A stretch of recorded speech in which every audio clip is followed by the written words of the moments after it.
what's my role? Yeah. People ask me that all the time.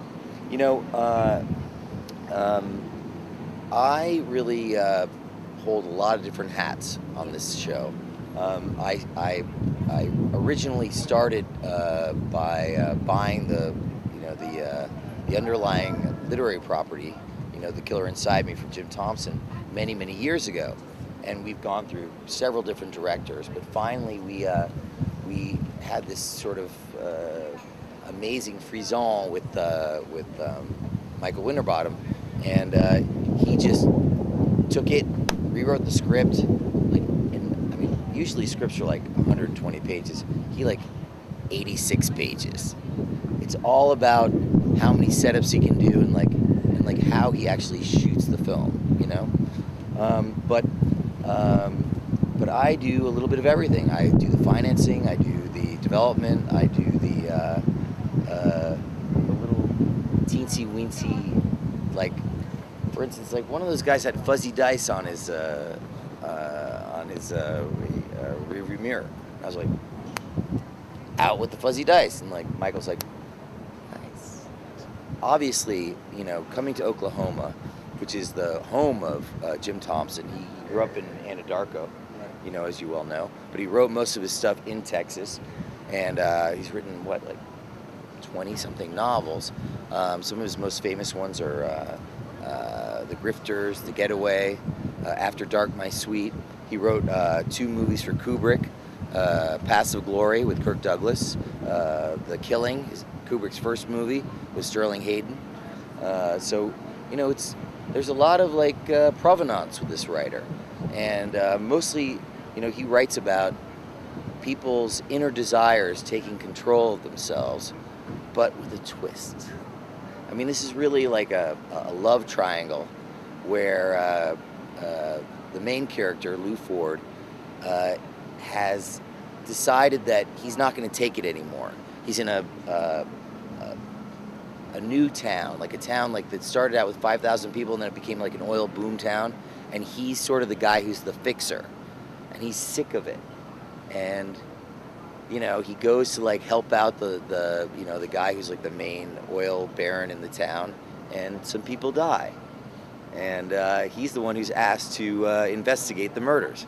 So he has to kind of along the way decide who's going to live and who's going to die.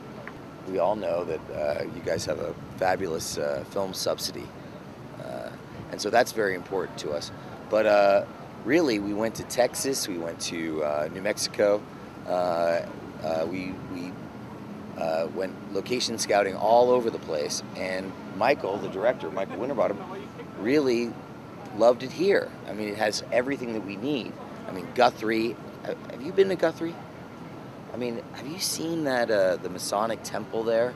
I mean, that's an example of stuff that you just never get anywhere else in the world, right? I mean, like the Victorian houses, the grand public buildings, the beautiful maintained downtown streets.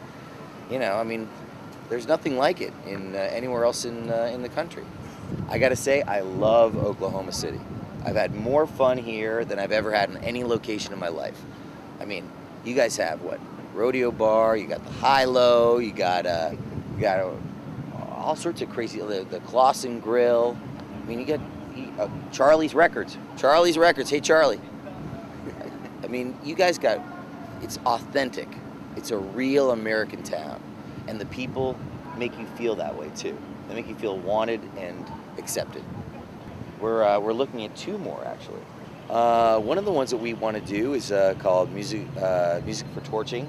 It's a A.M. Holmes project that Buck Henry wrote. He wrote, obviously, To Die For, Joseph Heller's Catch-22, The Graduate, yeah. And also Get Smart. Right. Yeah. So he wrote A.M. Holmes's. He translated her book into a script, and I think this would be a perfect place to do it. What about the other project? The other project that we're thinking of is actually Iceberg Slim project. You know who Iceberg Slim is? He's a guy who wrote Pimp and Confessions of a Trick Baby and all that kind of stuff. And it's his most famous book, Mama Black Widow, about the transition of a sort of a black family from the plantation to the city, and how the city life disintegrates, the family structure. But this would be it, man. Well, obviously, having more crew here, the real trouble with beginning like such a large subsidy, right away, is that all these different productions will come here and they don't have crew to have local hires. And so I think that the only real thing that we've had to overcome was having to get people from out of state sometimes to fill in for some of the lesser experienced crew in Oklahoma. But I gotta say, all of the Oklahoma crew have been totally professional and as enthusiastic as possible. I do gotta say, it's really fun to hang out with Jessica Alba. Were you there with the posters? Actually, no. I'm sort of anti-shark myself, But we were actually watching the game at Mickey Mantle's, and we were like, "Where's Jessica?" So how does Oklahoma City stack up to some of the other cities that you've shot projects in? Well, in terms of the availability of liquor, right up there. But no, I think the greatest thing about Oklahoma City, in terms of being a great town to do films in and just to be here for that many weeks, is that everybody makes a real effort to get to know you, to talk to you, to hang out with you, invite you places. They invite you to their home. They invite you out to the lake on their boat or whatever. You meet some person in a bar, they're like, "Hey, we're going to the lake tomorrow." I'm like, really? It's very unusual anyplace else in the country, in the South, in the North, in the East for sure, or in the West, to have people who are willing to, just get to know you, and that's what I like about Oklahoma City. OKC is all right with me.